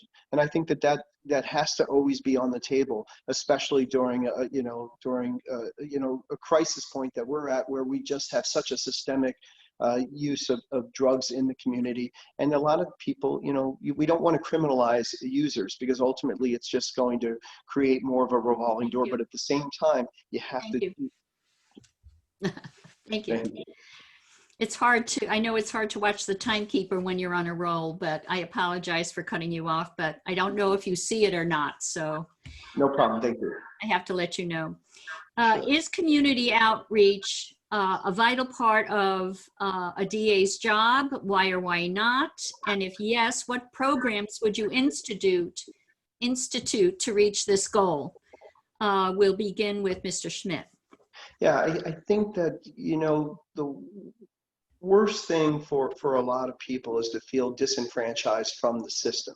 you know, to feel as if their voices aren't being heard, to feel as if especially the criminal justice system in the cities of Dunkirk and Jamestown are not serving their interests. And so community outreach is something that's very important. You know, Sheriff Quattrone has implemented procedures. Chief Ortolano in the city of Dunkirk. I mentioned earlier that Chief Boschlock in the village of Fredonia. I mean, community outreach is a very important component of what they do, because so much of what the police do is just working with the citizens, and they have to have a good relationship. In fact, it helps in prosecution of cases. And so, yes, as a district attorney, I would absolutely be part of those communications. I think that that's so important to make people understand that we're here to help them. You know, the system is there to bring justice into their lives. Let's not forget that many of these people are victims of crimes themselves, and it's important that they understand that they can turn to the police. And that's a number one issue for me. Thank you. Mr. Swanson. Yeah, the short answer to that is yes, you know, absolutely. You know, speaking with the colleagues that I've become friends with over the last 5 years, you know, the offices that have the resources to do it have very robust community programs where prosecutors go into schools, prosecutors meet with seniors, they meet with the firemen's groups, they get out there, but it's not just the DA, it's the office. And that's important that people know who's there prosecuting their cases. And in speaking with them and what I've come to learn is they've all had great success with those. Now, we've been fortunate to be able to do some of that as well. We run a program called the STAR team, where myself and Brent Isaacson, who's now the chief of police at the SUNY College, implemented a protocol that was in place for schools to enlist our services and the services of the county for free to assist them with students that are of concern that pose what would be called a credible threat. And we assist them in ways that, you know, with things that they weren't able to do before. That program was featured in New York State Prosecutors Consortium as one of 5 innovative programs. But it is important to get out into the community and reach these people. Thank you very much. Our next question, do you feel that plea bargaining is an effective strategy for our court system? Why or why not? Mr. Swanson. It has to be. You know, you look across the information and the statistics across the state, and you look at the number of courts that the counties have to push their cases through, and the overall. I mean, I don't think there's a prosecutor out there that thinks that if you plea bargain cases, you're not handling it right. It's a function of our system. There's a level of fairness that comes with that as well. You know, there are times when you don't, but for the large majority of cases, you're working towards some sort of resolution that you think is just, that you think is fair, and it's because of the number of cases that come through our system. You know, we had 3,500 arrests last year in Chautauqua County. There's no way we get through that unless we work and resolve cases with defense lawyers, and we make sure that we're finding justice as well as standing on cases that we need to stand on. Those things are very important. But plea bargaining is part of the criminal justice system, and it really always will be. Thank you very much. Mr. Schmidt. As a matter of judicial economy, I agree. The problem is that when you have again, I'll say it, a 17.4% conviction rate on felonies, that's a very difficult number to overcome. That's sending a different type of message to the community, and that's a message of no accountability.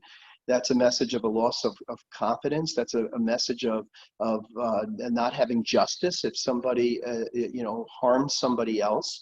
And that's the problem that we have here. I mean, it's a result of a plea bargaining policy that we are not even prosecuting the vast majority of our felony cases. In 2019, Mr. Swanson went forward on 23% of the 1,080 felony arrests. The rest of those were either pled out or were dismissed. And that's just unacceptable. It's not acceptable for me and my family. It's certainly not acceptable for the families of Chautauqua County. Thank May I you. respond to that? Because there are some things in there that are untrue. Well, Pardon me, are you I'm not rebutting? sure what. Yeah, I would like to rebut that, Marcia. Are you rebutting? Yes, I would appreciate that. I get Okay, 30 seconds. seconds. Okay. Mr. Schmidt keeps saying that we don't go forward on cases. That's absolutely false. He just said it himself. Plea bargain amount. He just said that it's a necessity for the system. Plea bargaining a case is moving forward on a case. You're getting a conviction. you're finding some resolution. And this notion that we're not prosecuting our cases is just nonsense. I've heard it a lot. It's not accurate. Thank you. We're going to move on to our next question. What would your policy be charging children in adult court? When would you use your authority to do so? Mr. Schmidt. Well, that's, in some respects, that's a legislative issue. Okay, but you have to hold people accountable. If somebody commits a violent crime, you have to hold them accountable. And if they're above the legal age where they need to be treated as an adult as determined by the legislature, then you need to hold them accountable. And I just have to take this opportunity to respond. The numbers are accurate. They're not my numbers. They're the state's numbers. The Division of Criminal Justice Services, the Office of Court Administration, they have these numbers. I'll make sure that they're available to the public so that they can look at them. Thank you. They're right here. Okay. Yeah. The question was, what would your policy be regarding charging children in adult court? We're done with the last question. Mr. Swanson, do you want to handle that? Yeah, we have a rubric set out right now that the legislator has made into law that determines when and when you cannot prosecute someone who's less than the age of adult, and you simply apply that. There are a number of factors that you're going to consider when you do that, and quite frankly, most of them are all statutorily defined. And you're going to review those statutes, see if you have a case that fits underneath what the legislature has prescribed as a case that you can move forward on, and you do it that way.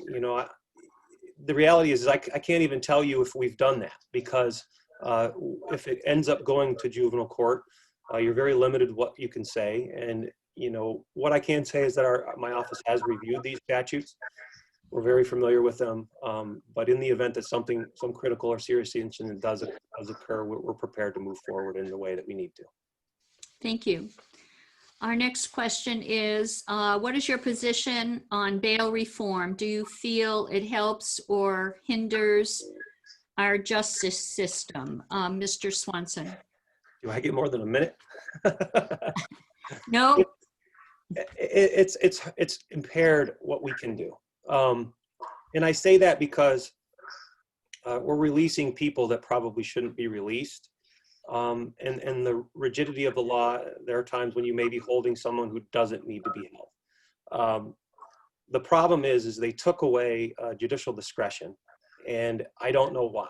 We have elected judges that sit in our town and village courts and our city courts and our county court, and these folks are elected to do that job, exercise discretion. They know their communities, and they've taken that away. And what we've seen this year is a pretty marked increase in shootings, pretty marked increase in homicides.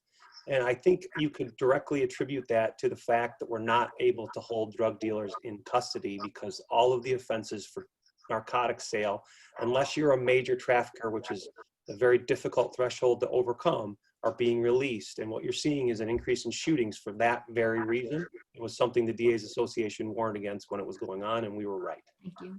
Thank you. Mr. Schmidt. Well, the short answer to that is we don't have to worry about bail reform.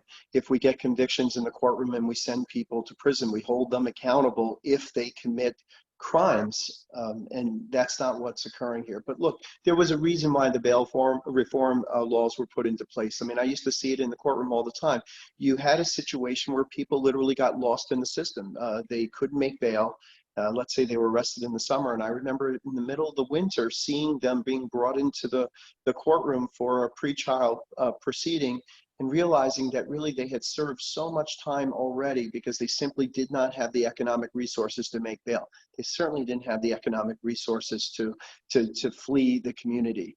So I think there was a good reason for the bail reform laws. The problem is that the legislature went too far in removing judicial discretion from the equation. There should be a periodic review process. And look, we have good legislators, Andy Goodell, George Borrello, they're working on those issues right now. But for us, the district attorney's office, get the convictions. That'll solve the problem. We're not getting convictions. It's the lack of deterrence that is causing the problems that we're experiencing in the community. Thank you. Thank you very much. Okay. Do you support diversion and mentor programs for first-time offenders ages 18 to 25? If so, what would you do as district attorney to promote such programs? We'll begin with Mr. Schmidt. There's a number of different diversion programs that are already in existence. And the answer is sure, of course I do. We should as a society. We don't want to tag people, with criminal dispositions on their record for the rest of their lives, but you got to do it on a discretionary basis, obviously, right? It depends on the crime. It depends on the defendant and whether the defendant has, a criminal history and what's in that criminal history. But sure, there are a lot of mechanisms available in order to take, a case that may start out on a misdemeanor or a felony level and to bring that down. Drug treatment court is one. There's interim probation that's available to people. I mean, there's a number of different mechanisms available. And I think that they can be appropriately applied. What we don't want to do is we certainly don't want to exploit those mechanisms that are available for people that, that are mostly first-time offenders, that are, that were arrested for nonviolent crimes. We don't want to use them as a way of just, dealing away all our cases. And that's a legitimate concern that I have. Thank you. Thank you. Mr. Swanson. Yeah, we have a diversion program that started up in the city of Dunkirk just within the last year. It's the Opiate Court.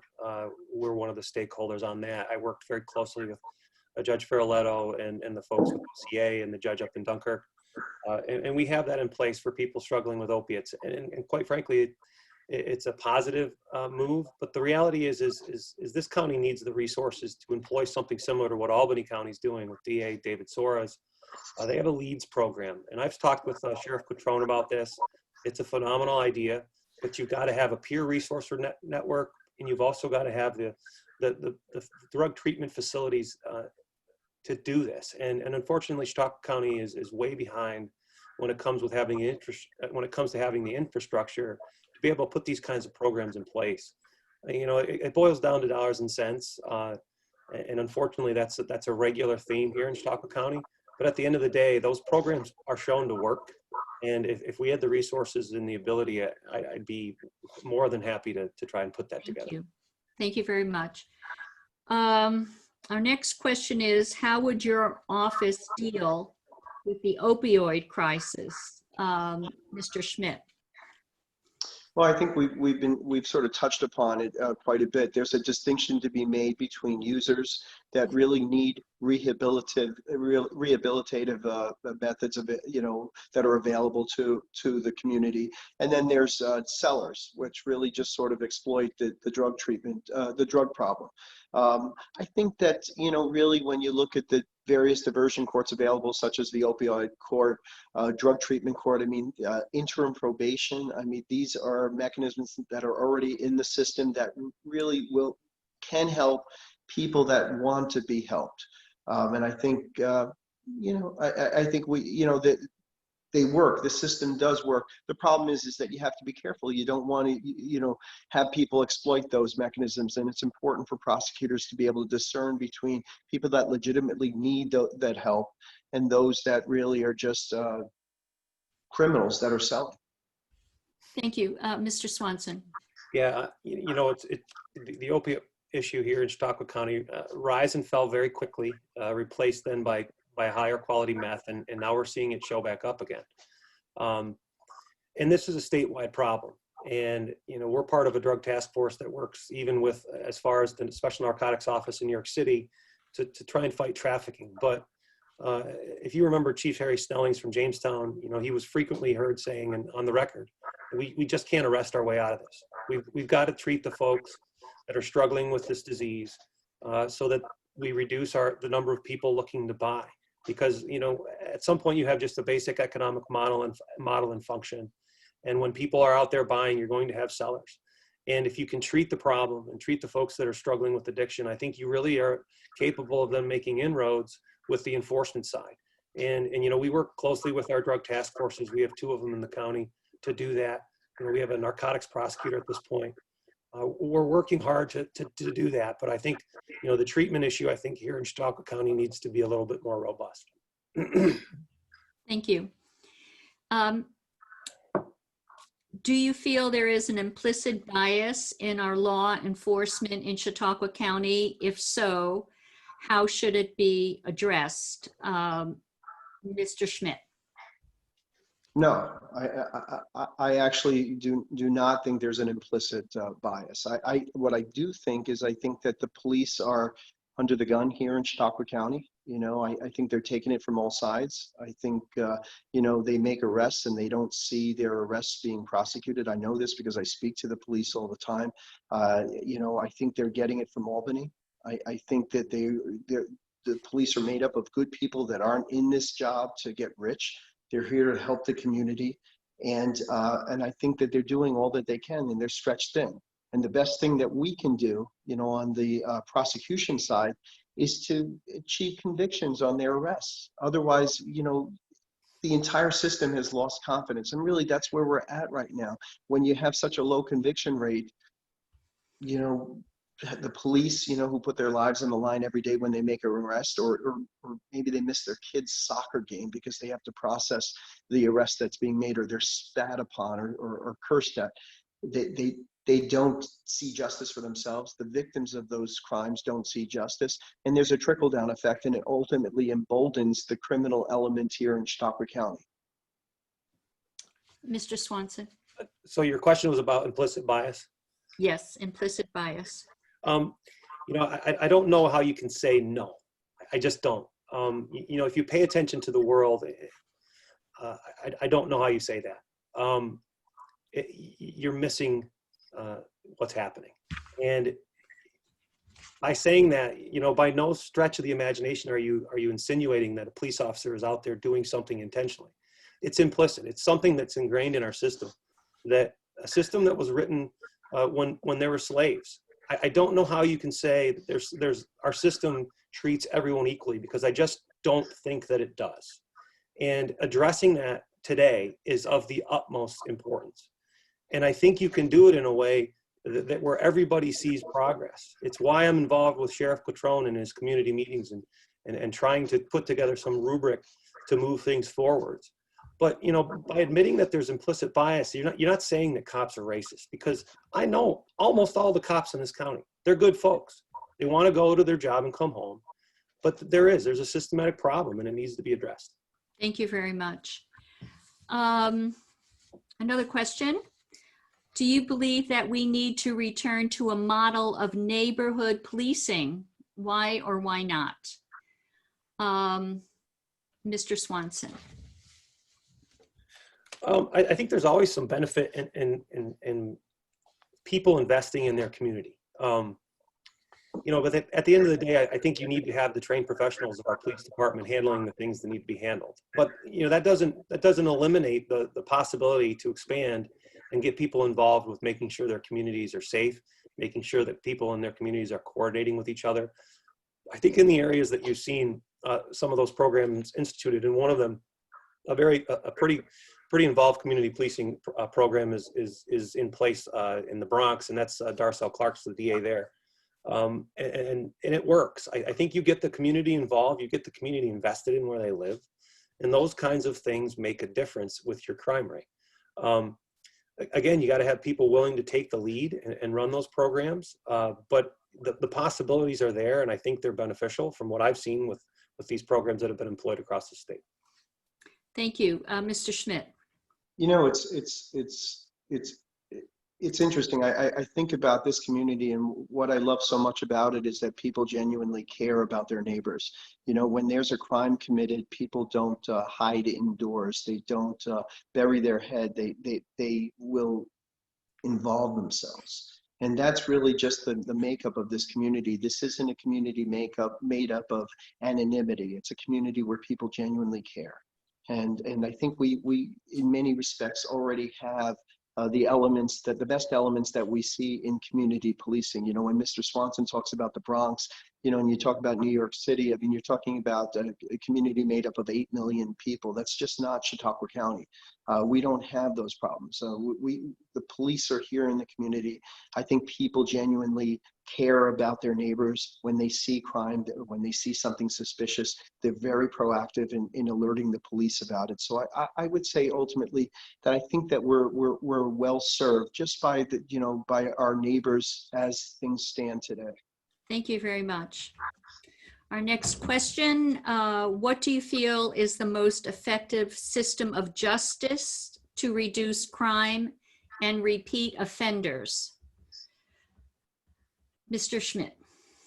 Yes, so, you know, this is why I'm running. This is what it's all about. You know, ultimately, look, the problem is that when people commit crimes and then they get off because there's a dismissal, because it's been pled down from a very serious charge to something that's just so much less serious, from a felony down to a misdemeanor or a non-criminal violation. There's no deterrence in the community. It has a trickle-down effect. There's no sense of justice. It hurts all of us as a community. Ultimately, people think that they can get away with committing crimes here in Chautauqua County, and that's the culture that's been, you know, that's sort of manifested over the last 4 years. And it's a direct result, in my opinion, it's a direct result of the failure to prosecute the felony cases. And I do disagree with Mr. Swanson when he says that he is proceeding forward on the felony prosecutions when he pleads them down to non-felony dispositions. No, there's a revolving door effect. I would urge everyone to just talk to the police about it. Thank you. Mr. Swanson. Yeah, you know, what we've been doing here in this county over the last 5 years is taking a look at those cases where we're seeing our repeat offenders. We've been able to reach out to federal partners. A lot of assistance has come by way of U.S. Attorney J.P. Kennedy, who's become a friend, and he's a friend in more than just a personal level. It's because he cares about what's going on down here. He knows that the federal law is far more severe than what New York State affords us on some cases. So we end up utilizing them as much as we can. But those partnerships matter. And what we've done is form partnerships with them, the Attorney General's office and their Violent Crime Task Force. But what we're doing here is we're really taking a hard look at those repeat offenders and holding them accountable. And I think if you look at those statistics on the criminal justice website, you're going to see that what we're doing is good quality work, and we're doing that despite having the highest caseload in this state. Thank you very much. Our next question. What steps would you take to safely reduce the rate of pretrial incarceration in our county? Mr. Swanson. Did you say safely reduce the rate? Safely reduce the rate of pretrial incarceration. Well, I think what you've seen with the bail statute is that kind of de facto happen. Our pretrial population in the county jail right now is at an all-time low because of the new bail statute. And the concerns I have with this, I think I put on record. I have real concerns with drug dealers being released when their case is pending because of the risk that poses to witnesses and things of that nature. But really, you know, what my ADAs do in my office, and this was before bail was instituted, what we did was we took a very practical approach. If this wasn't an offense where we were going to seek jail time on, then why are we asking to hold them in jail pre-trial? And we did a pretty good job of thinning out the pre-trial jail population, and we took a very practical and fair approach to that. Now, moving forward with the new bail statute, it's so limiting with what we can get pretrial bail on. Most cases where we can, we're seeking it because the offense is very serious. Which just increases the risk of flight. So we've been asking for bail in almost all of the cases where we can, because at this point in time, it's a very limited number of cases where we can do that. Thank you very much. Mr. Schmidt. I think the import of the question is the emphasis on the word safely. And I agree that the problem that we've encountered is that because of the broad sweep of the bail reform statutes, you know, we've lost judicial discretion. So ultimately, you just have a vast number of defendants, of people who are charged with crimes not yet convicted, who have been released. back into the community. And sure, there is an opportunity then for more crimes to be committed. It certainly does happen. So really, ultimately it's a legislative issue. It's not a prosecutor's issue so much so as a legislative issue in which we need changes. We need to roll back some of those bail reform laws. And we do have good legislators that are working on that to restore judicial discretion. What I think it's important to have a review process. I think that people languishing in jail during lengthy, protracted pretrial proceedings doesn't help any of us. It's also very expensive for the taxpayers. So I think that if I were to help to mold the laws, I would want to see judges having to review those cases on a periodic basis. Thank you very much. As DA, what would you do to develop a trusting relationship with the immigrant community in Chautauqua County? Mr. Schmidt. I grew up in a community that had a very big Hispanic and Black population. I know what it's like, to feel disenfranchised. I've seen it, firsthand, and I think that it boils down to communication. It boils down to community outreach. It boils down to making people recognize that the police and the prosecutors are there to really help people, not to hurt people, but to help people.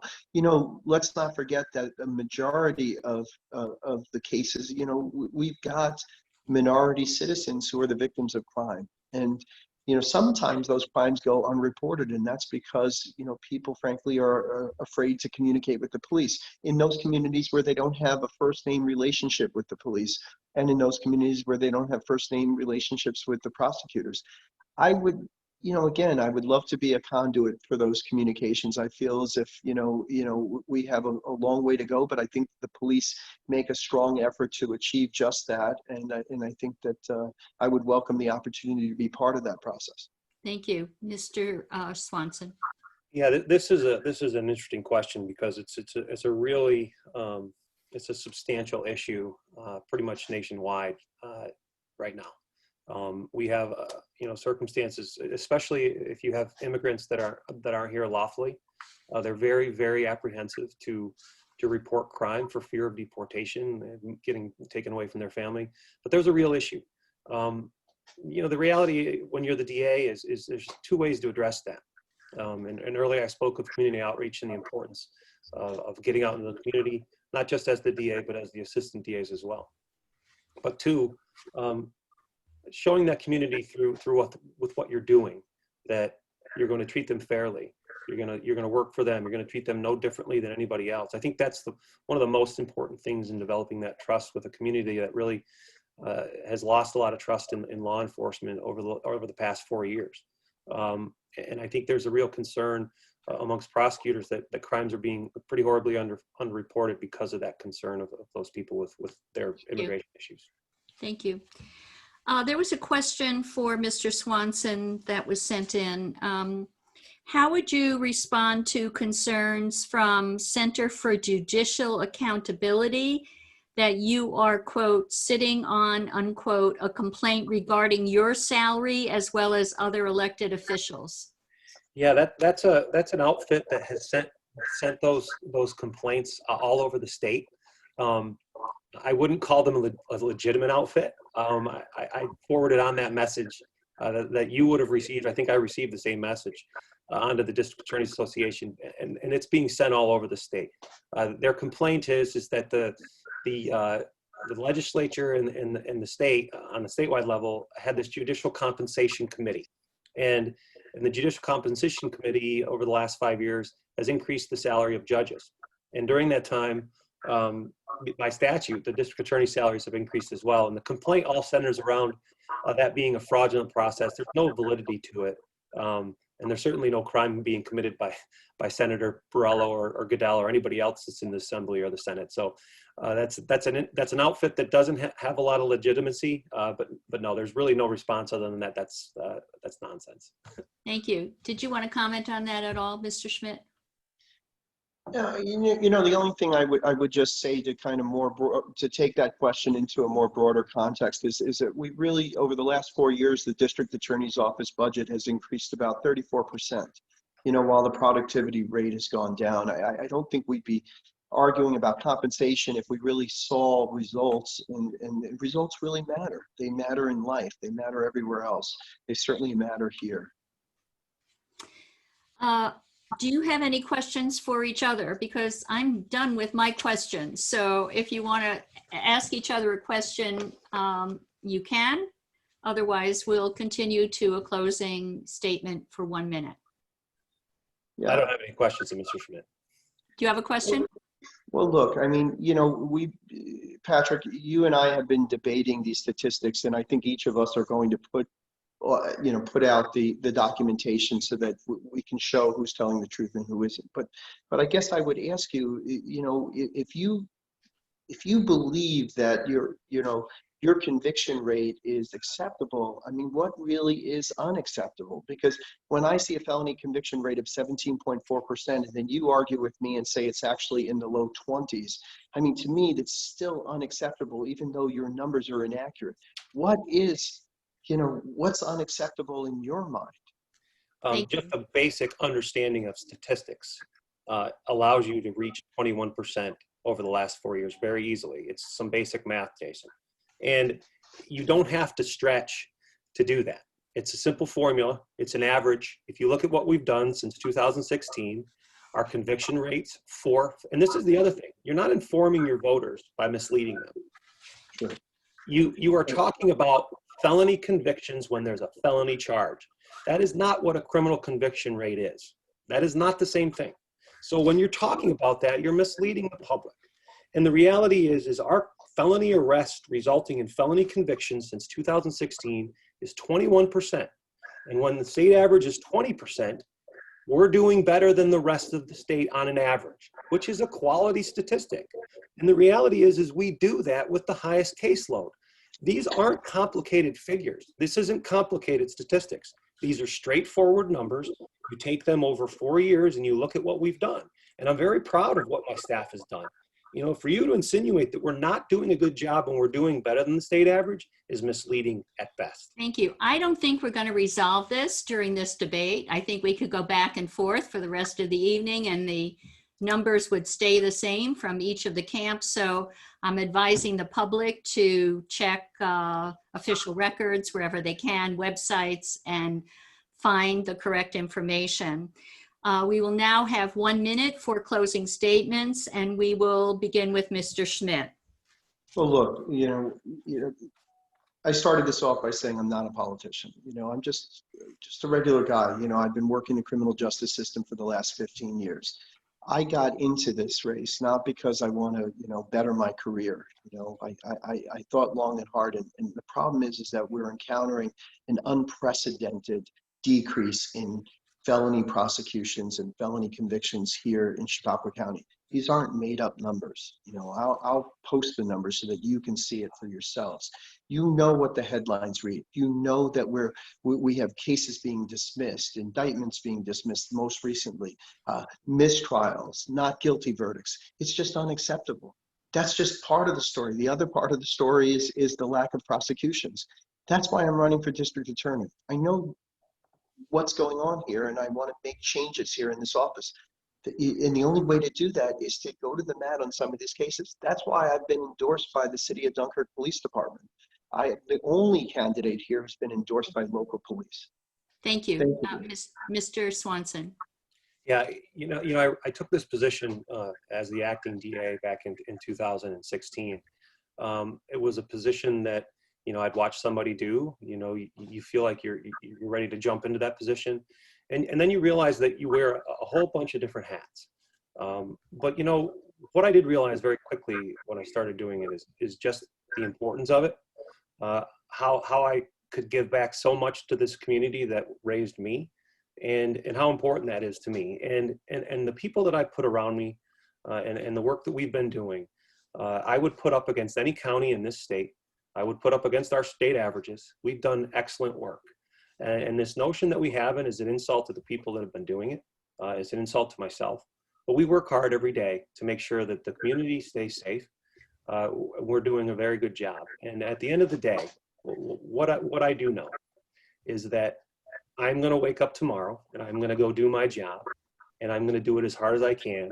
And so are the people that work for me. And to have that every day, I think is very fulfilling. Thank you very much. I want to thank both Mr. Schmidt and Mr. Swanson for joining us in this new venture of a virtual debate. I appreciate your being so brave to join us. I really do. Thank you. And I'm going to make a few closing statements. So good luck in your race, and I'll go forward now. Thank you, Marcia. Thank you. You can, yeah, thank you. Educating the public about the issues in the campaign and stimulating public interest and participation in the election is crucial to our mission.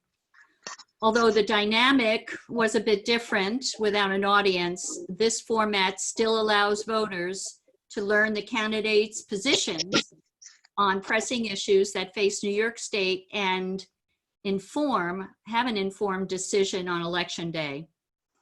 Voting is an essential step in the process of democracy. In exercising our choice for elective office, we affirm our faith in the democratic process. We urge you to take the next step and vote and demonstrate that democracy is alive and well in Chautauqua County and New York State. In New York State, there are 3 ways to vote: absentee mail-in ballots, early voting, and of course, in person on Election Day as well. Early voting will be throughout the county at the Chautauqua Mall, Board of Elections in Mayville, and in the North County at the County Fairgrounds starting on October 24th for 9 days before the election, but not available on Monday, November 2nd. Please check the Chautauqua County Board of Election website for times. Voters can trust the safety and security of the mail-in voting process, regardless of politicized claims to the contrary. Since 2000, there are more than 250 million votes that have been cast via mail-in ballots in all 50 states. Here are reasons you can vote by mail with confidence. Voting by mail isn't new. It's difficult to request a mail-in ballot or cast a vote by mail using someone else's name. These ballots are processed by teams of bipartisan election staff to ensure the integrity of the counting process. And vote by mail programs do not favor one political party over another. Voter impersonation and ballot falsification are exceedingly rare. I want to thank all of our candidates that participated tonight: Tina Rauza, Pat Carell, Lisa Mertz, for putting the whole show together, and our timekeeper, Mary Croxton, who is also president of the League of Women Voters of Chautauqua County. The polls will be open on Election Day, November 3rd, from 6 a.m. to 9 p.m. I hope you make the time to vote. Thank you very much, and good night.